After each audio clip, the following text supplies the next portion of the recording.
कलम की खनक से मैं कविता जैन आज आपके सामने में जैन धर्म का तीर्थराज संवेश शिखर की यात्रा का अपने वर्णन सुनाना चाहती हूँ। जो मेरा एक्सपीरियंस था 27 दिसंबर 2013 की प्रातः अप्रॉक्सीमेट 4 बजे का समय रहा होगा। मैं अपने परिवार के साथ में संवेश शिखर की चढ़ाई के लिए तैयार हुई। हाथ में एक बैग था जिसमें ज़रूरत के सभी सामान थे और हाथ में एक डंडा भी रखा दूसरे हाथ में, ताकि जो हम चढ़ाई कर रहे हैं उसमें हमारा सपोर्ट रहे।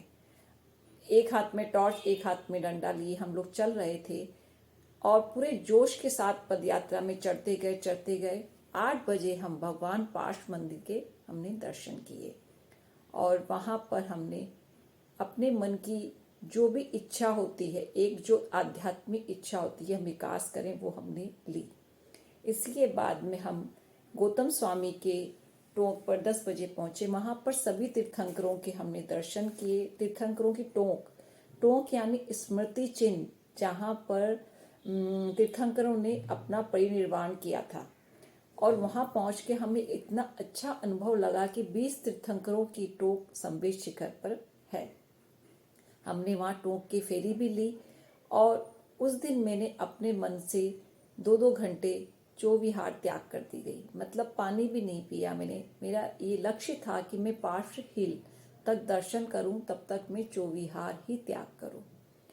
धीरे धीरे हम लोग चढ़ते चढ़ते हमें टोंकों के दर्शन करते करते फिर हमने एक रेस्ट करने के लिए जल मंदिर जगह है, वहाँ पर हमने दर्शन किए और थोड़ा रेस्ट किया। सभी रेस्ट करके कुछ खाने पीने लगे, लेकिन मुझे जब कुछ खाना नहीं था तो मैं उनसे आगे निकल गई। अकेले ही मैं अपनी चलती गई। चलते चलते मैं पार्श्व हिल में पहुंचने का रास्ता ले लिया।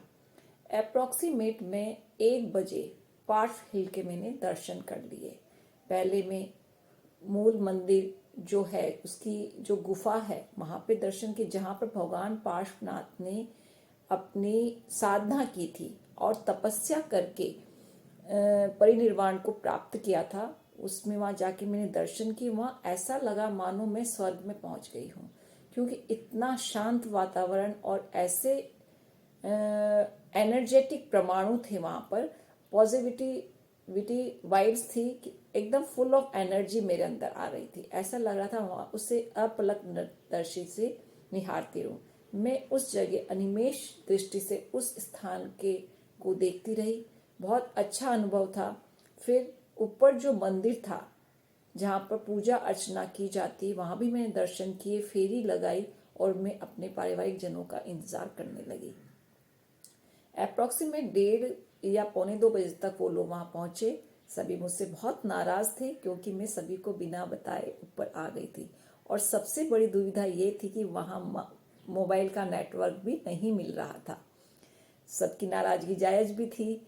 मैं सबको सॉरी बोलते उससे पहले मैंने अपना लक्ष्य बताया कि मुझे खाली पेट मतलब दर्शन करने का एक निश्चय किया था और वो मैं ले लिया।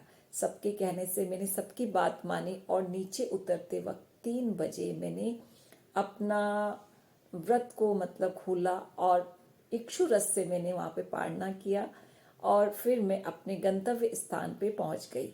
मतलब एक ऐसा अनुभव था पार्श्व हिल का, क्योंकि वहाँ पर सभी जानवर जो हैं जंगल में स्वच्छंद घूमते हैं। लेकिन हम जब निकले तो पूरा अंधेरा था, लेकिन हमें बिल्कुल डर नहीं लगा, क्योंकि हमारा लक्ष्य था हमें तीर्थंकरों की टोंक के दर्शन करने हैं, जहाँ पे उन्होंने मोक्ष प्राप्त किया। उस पवित्र स्थान को हमें अपने प्रमाणुओं से, हमारे शारीरिक, मानसिक और वाचिक प्रमाणुओं से अनुभव करके उनको अपने आत्मसात करना है। ये एक बहुत अच्छा अनुभव था। अगर मुझे जीवन में कभी भी ऐसा मौका मिलता है कि मुझे संवेश शिखर जाना है तो मैं वापस से पदयात्रा करूंगी। हाँ, उतरते वक्त मैंने डोली का भी अनुभव लिया, क्योंकि बच्चे थे तो साथ में डोली भी ली, तो वो अनुभव भी बहुत अच्छा था। ऐसा लगा मैं एक अपना बहुत बड़ा लक्ष्य पूरा करके निश्चित होकर नीचे आके आराम से करूंगी। हम लोग करीब 5 बजे नीचे पहुंचे। तब तक वापस से रात होने वाली थी, क्योंकि दिन छोटे होते हैं सर्दी में। तो हमारा ऐसा था, पूरा दिन लगा और रात में वहाँ पे कोई नहीं रुक सकता। तो एक बहुत अच्छा अनुभव था और सभी परिवारजन बहुत खुश थे। थकान थी लेकिन एक आत्मिक आनंद था जो मैं आपके सामने शेयर करना चाहती थी। Thank you very much.